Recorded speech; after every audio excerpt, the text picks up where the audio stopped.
मोगरे का पौधा जब डोरमेंसी से बाहर आता है तो उस पर कैल्शियम की बहुत ज़्यादा कमी रहती है। तो अपने पौधे पर जब आप कैल्शियम की कमी को पूरा करते हैं तो पौधा बहुत जल्दी न्यू शूट्स निकालने लगता है, नई कलियां बनाने लगता है। और ये मार्च उसके लिए बहुत ही इंपॉर्टेंट मंथ है। मार्च में यदि प्रॉपर केयर करेंगे तो अप्रैल से लेकर के नवंबर तक फ्लावरिंग रुकेगी नहीं और फूल खिलते ही रहेंगे। वैसे भी मोगरे के ये फ्लावरिंग का समय है, तो अपने सीजन में तो हर पौधा फ्लावरिंग करता ही है। हमारा फोकस ये होता है कि गुच्छों में ज़्यादा फ्लावरिंग हम ले पाएँ। देखिए, ये जो चीज़ आप देख रहे हैं ये चूना है, जो पान के दुकान पे चूना मिलता है। आपको आधा चम्मच चूना हर एक 15-15 दिनों पे अभी से लेकर के नवंबर तक मोगरे में डालना है। आप चाहें तो इसे पानी में घोल करके भी डाल सकते हैं और डायरेक्टली सॉइल में भी दे सकते हैं। यदि चूना आपके पास नहीं है और इस तरीके का चॉक पड़ा हुआ है, तो आप इस चॉक को इस तरीके से डस्ट बना लीजिए। डस्ट फॉर्म में जब हम चॉक के पाउडर का इस्तेमाल करते हैं तो बेहतर रिजल्ट ले पाते हैं। आप इसे या तो अपने पौधे पर छिड़क दीजिए, सॉइल पर यानी, या फिर आधे चम्मच 1 ग्लास पानी में घोल करके और अपने पौधे के सॉइल में डायरेक्टली डाल दीजिए। ऐसा आप अभी से लेकर के हर एक 15 दिनों पर नवंबर तक करते रहिए। इससे आपके पौधे को यूँ कह सकते हैं न्यू शूट्स लेने में, और जब कलियां बनेंगी तो वो बड़ी बड़ी कलियां निकल करके आएंगी। और जो लोग कहते हैं कि कली बन रही है और सूख जा रही है या कली झड़ जा रही है, ऐसा मोगरे में अक्सर देखने को आने वाले टाइम में मिलता है। तो ये अभी से आप केयर करना शुरू कर दीजिए, तो ना कली झड़ेगी ना सूखेगी और नई नई कलियां बहुत सारी आप ले पाएंगे।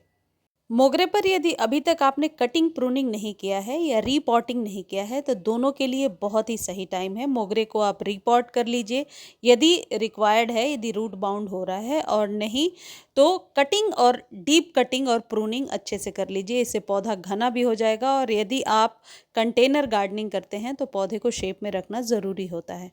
दूसरी जो सबसे इम्पॉर्टेंट चीज़ है, जो अभी से लेकर के मई जून की गर्मी तक तो आप ज़रूर कीजिए, बरसातों में तो ज़रूरत नहीं पड़ेगी। ये जो चीज़ आप मेरे हाथ में देख रहे हैं ये है चावल का पानी। इस चावल के पानी में मौजूद पोषक तत्व और बैक्टीरिया आपके पौधे के लिए बहुत ही फायदेमंद है। चावल को जब हम कुक करते हैं, कुक करने के पहले जब वॉश करते हैं और जो पानी निकलता है उसे अक्सर हम फेंक देते हैं, उसे कभी भी आप ना फेंका करें। उसमें मौजूद लैक्टोबैसिल नामक जीवाणु होते हैं जो आपके पौधे की जड़ों को मजबूत करते हैं।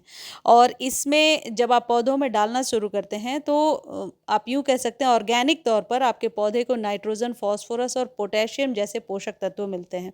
तो इसको कभी भी ना फेंकें। ये पोषक का भी काम करता है और यूँ कह सकते हैं फंजीसाइड की तरह भी काम करता है। यदि इसे 2-3 दिन आप स्टोर करने के बाद और पानी मिला करके स्प्रे करते हैं अपने पौधे पर।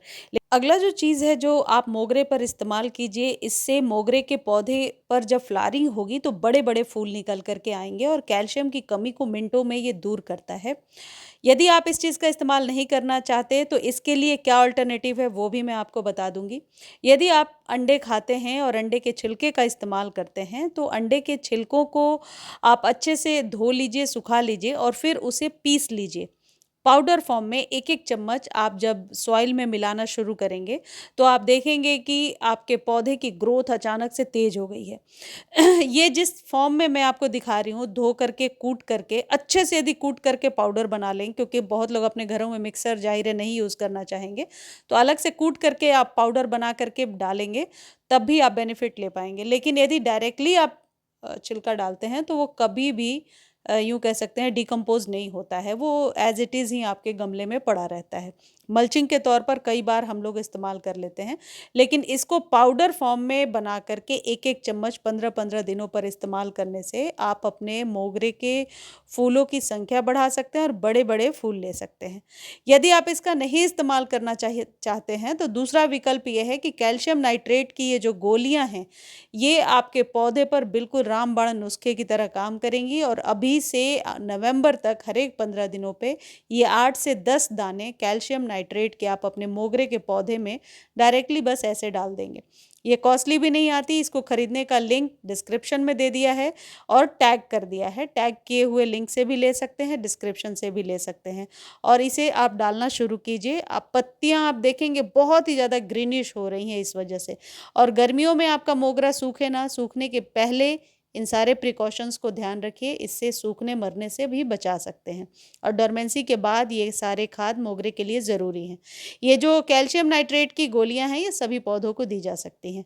मुझे उम्मीद है ये वीडियो आपको अच्छी लगी होगी। वीडियो अच्छी लगती है तो चैनल को लाइक शेयर सब्सक्राइब कीजिए, और हाँ, मोगरे पर अभी से लगातार पानी डेली डालना शुरू कीजिए, क्योंकि नमी बनाकर रखेंगे पौधे में तभी ग्रोथ आप ज़्यादा ले पाएंगे। पूरे दिन के सनलाइट में रखिए। धन्यवाद।